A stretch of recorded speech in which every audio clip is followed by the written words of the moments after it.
Welcome to our channel. Today we how to withdraw charging costs in PlugShare Pro easy tutorial step by step clearly. To withdraw charging costs in PlugShare Pro, start by opening the PlugShare Pro app on your device. Log in to your account using your credentials. Once logged in, navigate to the dashboard. Locate the Transactions tab on the dashboard. Tap on the Transactions tab to view your charging cost history. Select the specific transaction you wish to withdraw funds from.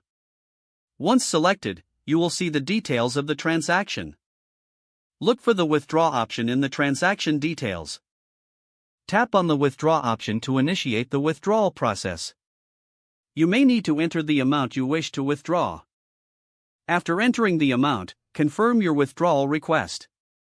A confirmation message will appear to verify that your request has been submitted. Check your account to ensure the funds are now in your linked bank account.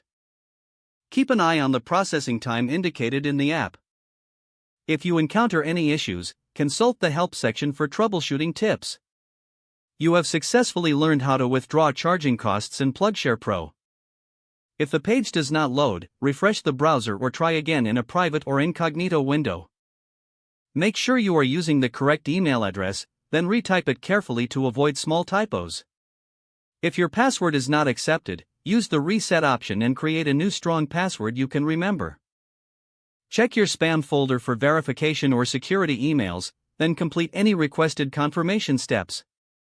Enable two-factor authentication if available to improve account security and reduce unauthorized access risk.